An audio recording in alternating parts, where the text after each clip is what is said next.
Camarade président Vladimir Poutine, camarade président chef d'État africain, camarade chef de délégation, bonjour. C'est un honneur pour moi ce matin donc de prendre la parole ici et de vous passer donc le salut fraternel du peuple du pays des hommes intègres. C'est aussi le lieu pour moi, avant tout propos, de rendre grâce à Dieu, Dieu Tout-Puissant qui nous a permis de nous réunir ici ce matin en bonne santé pour parler de l'avenir et du bien-être donc de nos peuples.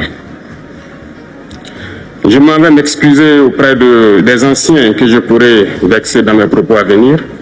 L'africanité oblige, les droits d'aînesse, je me dois de m'excuser. Camarades, j'ai quelques questions donc de ma génération, mille et une questions qu'on se pose. Mais nous n'avons pas de réponse. Et il se trouve qu'ici, nous pouvons laver donc notre linge sale parce qu'on se sent en famille. On se sent en famille en ce sens que la Russie est une famille aussi pour l'Afrique. C'est une famille parce que nous avons la même histoire.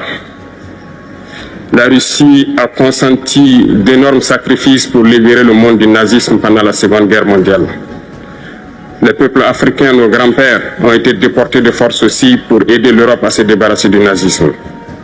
Nous partageons la même histoire en ce sens que nous sommes les peuples oubliés du monde. Qu'ils soient dans les livres d'histoire, dans les documentaires ou films, on tend donc à balayer le rôle prépondérant qu'a joué la Russie et de l'Afrique dans cette lutte contre le nazisme. Nous sommes ensemble parce que actuellement nous sommes là pour parler de l'avenir de nos peuples, de ce qui va advenir demain, de ce monde libre auquel nous aspirons, de ce monde sans ingérence dans nos affaires internes. Nous avons les mêmes perspectives et je souhaite que ce sommet soit l'occasion donc de pouvoir tisser de très bonnes relations en vue d'un meilleur avenir de nos peuples. Les questions que mes générations se posent sont les suivantes, si je peux me résumer, c'est de ne pas comprendre comment l'Afrique, avec tant de richesses sur notre sol, avec une nature généreuse, de l'eau, du soleil en abondance, l'Afrique est aujourd'hui le continent le plus pauvre. L'Afrique est un continent affamé. Et comment se fait-il que les chefs d'État traversent donc le monde à mendier? Voici des questions que nous nous posons et que nous n'avons pas de réponse jusque-là. Nous avons l'occasion de tisser de nouvelles relations. Et j'espère que ces relations puissent être les meilleures pour donner un meilleur avenir à nos peuples. Ma génération me charge aussi de dire que, par ce fait de pauvreté, ils sont obligés de traverser l'océan pour essayer de rallier l'Europe. Ils meurent dans l'océan. Mais que prochainement, ils n'iront pas traverser parce qu'ils viendront devant nos palais pour chercher leur pitance quotidienne. Pour ce qui concerne le Burkina Faso, aujourd'hui nous sommes confrontés depuis plus de 8 ans à la forme de manifestation la plus barbare, la plus violente du néocolonialisme, de l'impérialisme. L'esclavage qu'on tend encore à nous imposer. Nos dévanciers nous ont bien appris une chose.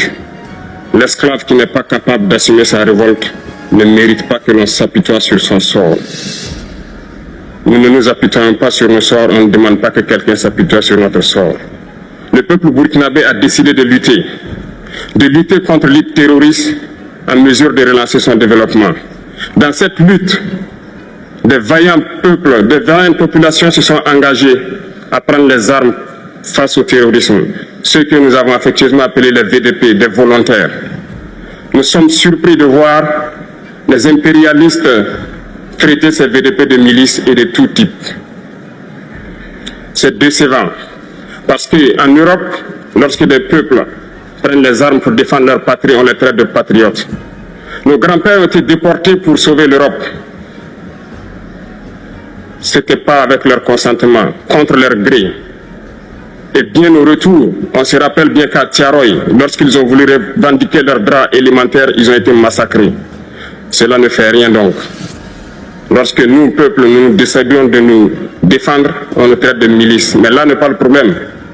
Ce qui est le problème, c'est de voir des chefs d'État africains qui n'apportent rien à ces peuples qui se battent, mais qui chantent la même chose que les impérialistes en nous traitant de milices, en nous traitant donc d'hommes qui ne respectent pas les droits de l'homme. De quels droits de l'homme parle-t-on? Nous nous offusquons contre cela et c'est honteux.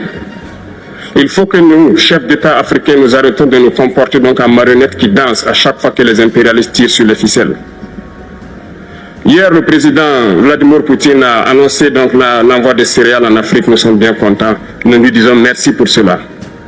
Mais aussi, c'est un message passé à nous, chefs d'État africains, parce qu'au prochain forum, nous ne devrons pas venir ici sans avoir assuré, pour ceux qui ne connaissent pas la guerre, l'autosuffisance alimentaire de nos peuples.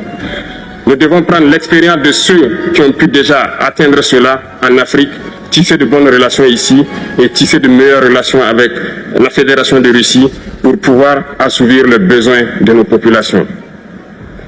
Je ne serai pas peut-être long, le temps imparti est très court. Nous sommes obligés de nous arrêter à un moment donné. Mais je voudrais terminer en disant que nous devons donc rendre hommage à nos peuples qui se battent. Gloire à nos peuples, dignité à nos peuples, victoire à nos peuples. La patrie ou la mort, nous vaincrons. Merci, camarades.